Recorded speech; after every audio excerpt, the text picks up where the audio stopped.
नमस्कार आचार्य जी। मेरा नाम ईशान है। मैं फाइनल ईयर मैकेनिकल इंजीनियर की स्टूडेंट हूँ आईआईटी पटना में। सर मेरा क्वेश्चन पर्सनल से ज़्यादा दुनिया पे डिपेंड करता है। तो मेरा एग्जैक्टली क्वेश्चन ये है कि मुझे वीआईपी कल्चर नहीं पसंद। वीआईपी ट्रीटमेंट हम देखते हैं कि कोई बड़ा आदमी आता है तो उसको पहले लाइन में लगा देते हैं, और भी कई सारी चीजें होती हैं जिसकी वजह से जो आम पब्लिक है, आम आदमी है, उसको सफर करना पड़ता है। तो सर मैं ये देखता हूँ कि जो यूरोपियन कंट्रीज हैं और या बाकी जो वेस्टर्न कंट्रीज हैं, उनमें उतना कल्चर नहीं है। जो वीआईपी कल्चर है वो उतना फ्रिक्वेंटली देखने को नहीं मिलता है।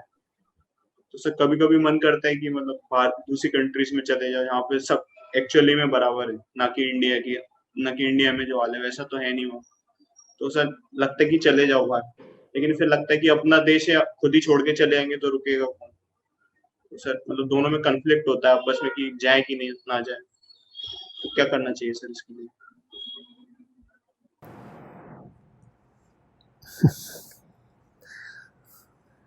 बेटा अब ये तो इस पे निर्भर करता है कि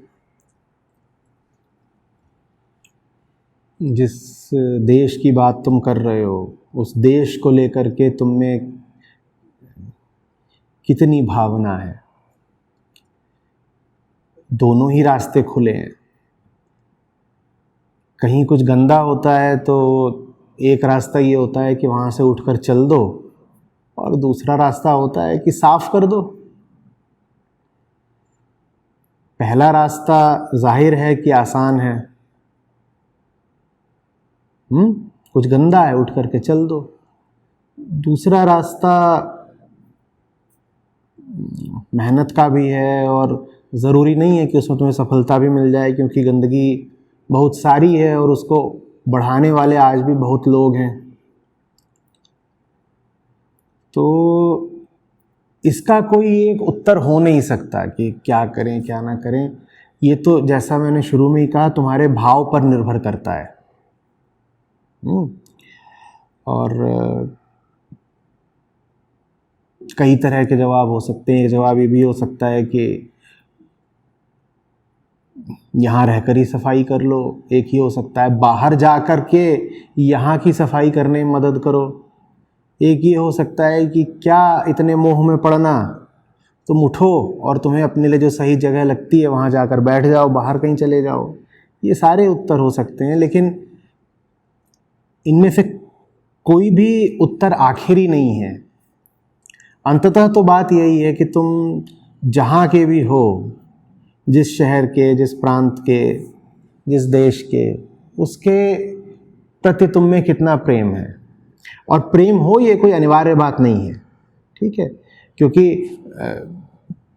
जगह के प्रति, राष्ट्र के प्रति प्रेम होना ऊंचा मूल्य है, पर अंतिम मूल्य नहीं है। ठीक है, तो ये तो तुम्हें ही निर्णय करना है। जब मेरे जीवन में ऐसा प्रश्न आया था तो मैंने तो निर्णय ये किया था कि मैं सफाई करूँगा, लेकिन ज़रूरी नहीं है कि सब मेरे ही निर्णय का अनुकरण करें। तो आप वो करो जो आपके प्रेम की गहराई है। लेकिन हाँ, ये तो मत ही करना कि गंदगी में ही बैठे हुए हो और साफ भी नहीं कर रहे। इतना मैं साफ साफ कह सकता हूँ कि वो विकल्प मत चुन लेना। ठीक है, इतने जब आपके पास ऑप्शन था, जब से लेके आज तक इतने साल बीत गए होंगे, तो कभी आपको लगा कि नहीं, निर्णय गलत था या नहीं करनी थी? रोज़ लगता है कि गलत था। ठीक है, वो तो कोई फिल्म थोड़ी ही चल रही है जिसमें कि सुपर हीरो आता है, वो निर्णय करता है कि मुझे ऐसा कर देना है, वैसा कर देना है, और फिर वो करके दिखा देता है और 2 घंटे में पिक्चर ख़त्म हो जाती है और लोग तालियां बजा देते हैं। इसीलिए तो मैं तुम्हें कोई बिल्कुल एक सीधा कॉन्क्रीट शॉर्टकट उत्तर देना नहीं चाहता ना, क्योंकि जब आप एक निर्णय लोगे तो आने वाले बहुत बहुत सालों तक, दशकों तक उस निर्णय की जिम्मेदारी उठाओगे। जो निर्णय लिया है उसका भुगतान करोगे। अब भुगतान जब तुम्हें करना है तो निर्णय मैं क्यों लूं? और वो भुगतान बिल्कुल खून पसीने से करना पड़ता है, ठीक है। और किधर भी निर्णय लो, उधर कर लो चाहे इधर कर लो, भुगतान दोनों तरफ है। हाँ, सफाई वाले निर्णय में भुगतान शायद थोड़ा ज्यादा है, मेहनत ज्यादा है। तो कष्ट तो होता ही है, मेहनत तो लगती ही है, बहुत बार संदेह उठते ही हैं। सवाल यह है कि उस कष्ट से और उस संदेह से ज्यादा ताकतवर तुम्हारे भीतर कुछ है या नहीं है।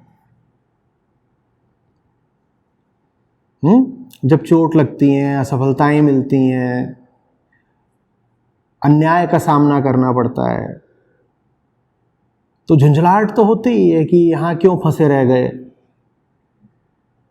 कुछ और कर लेते, इतने विकल्प खुले हुए थे, ये सब होता है। लेकिन अगर आपके पास कोई वाजिब वजह थी तब भी और आज भी है वो करते रहने की जो आप कर रहे हैं, तो फिर आप अडिग रहते हैं। पर अडिग भी तभी तक रहिए जब तक आपके पास कोई वाजिब वजह है। जब वाजिब वजह नहीं है तो कोई नहीं रोक रहा आपको अपने निर्णय बदल देने से, बदल लीजिए। सर, आपने बताया कि मतलब आपको रोज लगता है ऐसा कि नहीं करना चाहिए था, मतलब ये डिसीजन शायद गलत था। तो वो वाजिब वजह क्या है आपके लिए? वाजिब वजह क्या है? देखो यार, आज 10-11 बजे सोया था मैं, ठीक है। अब उसके बाद 4-5 बजे उठा दिया गया, और दिन का समय है, अभी धूप कितनी है ये भी देखते ही हो, और दिन का समय है तो खटपट भी होती रहती है, लोग काम कर रहे हैं अपना, तो बहुत अच्छी नींद तो आती नहीं। और अभी आप 5-6 घंटे ही सोए हो तो आप चाहते हो कि थोड़ा सा और मिल जाए नींद, पर मुझे उठा दिया गया कि IIT पटना के स्टूडेंट्स इंतज़ार कर रहे हैं। तो बस यही होती है वाजिब वजह जो आपको सोने नहीं देती। और जब आप उठते हो तो झुंझलाहट तो लगती ही है ना कि कहाँ फंस गए, सो रहे थे मज़े में। US में भी तो हो सकते थे, डॉलर भी तो कमा सकते थे अपना, अब तक CEO वगैरह बन करके अपना कुछ काम चल रहा होता। पर फिर IIT पटना के बच्चे हैं, सामने बैठे हुए हैं, तो बात तो करनी है ना। कल XRI वाले थे तो उनसे बात करी थी, वो भी शायद इसी समय हुआ था, शाम को ही। कल उन्होंने उठा दिया, आज तुमने उठा दिया, कल कोई और उठा देगा।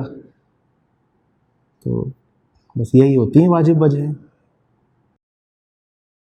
सर, आपके जीवन में कुछ ऐसी चीज है जिससे आप रिग्रेट करते हैं, या फिर कुछ ऐसी चीज जिससे आप वापस जाके बदलना चाहते हैं? देखो, आज यहाँ खड़ा हूँ और आज जितनी समझ है उतनी समझ पे चला होता तो मैंने पहले जो कुछ किया है उसमें से बहुत कुछ नहीं करता या दूसरे तरीके से करता, ठीक है ना। तो अगर तुम कहोगे कि आज आपको अगर अपनी अतीत की कहानी लिखनी हो तो कैसी लिखेंगे, तो निश्चित रूप से वैसी नहीं लिखूंगा जैसी कि वो बीती है। बहुत सारी चीज़ें बदल दूंगा, न जाने कितने निर्णय, शायद सभी कुछ, लेकिन वो सब काल्पनिक होगा ना, क्योंकि वो सब हुआ उसी रास्ते पे चलते चलते यहाँ तक पहुँचा हूँ। अब यहाँ पहुँच के मैं कहूँ कि रास्ता काश दूसरा होता, तो ये बात अपने आप में एक लॉजिकल एब्सर्डिटी हो जाती है। लेकिन जो गलतियाँ करी हैं या जो चीज़ें बदलने लायक थीं, उनके बारे में जितने भी तरीक़ों से हो सकता है सबको बताता रहता हूँ, क्योंकि वो गलतियाँ वगैरह सिर्फ मेरी नहीं हैं, वो सबकी हैं, अलग अलग रूपों में, अलग अलग तरीक़ों से, क्योंकि सब इंसान ही हैं। हम सब में बहुत कुछ एकदम साझा होता है, कॉमन होता है ना। तो एक इंसान जो कर रहा होता है, दूसरा इंसान भी काफ़ी कुछ वैसा ही कर रहा होता है, सोच रहा होता है। तो एक इंसान अगर अपनी बातें, अपनी समझ दूसरों तक ले आ दे तो उससे सबका फ़ायदा होता है। एक ने जो गलतियां करी हैं, अगर वो औरों तक पहुंच जाएं तो शायद दूसरे उन गलतियों से थोड़ा बच पाएं, है ना। अब जब मैं आईआईटी में था उस वक्त किसी आचार्य प्रशांत ने आकर के मुझसे बातें करी होती तो शायद मैंने कुछ चीज़ें थोड़ा दूसरे तरीके से करी होती, पर जब मैं वहाँ था तब कोई आचार्य प्रशांत था नहीं। खैर मैंने उसकी भरपाई किताबों से कर ली थी, मैं रीडिंग कर लेता था, फिर भी तो ऐसा ही है। अगर ज़िंदगी को देखोगे तो परफेक्ट कभी नहीं होती, लेकिन उसे बेहतर करने का मौका सबके पास होता है और लगातार होता है।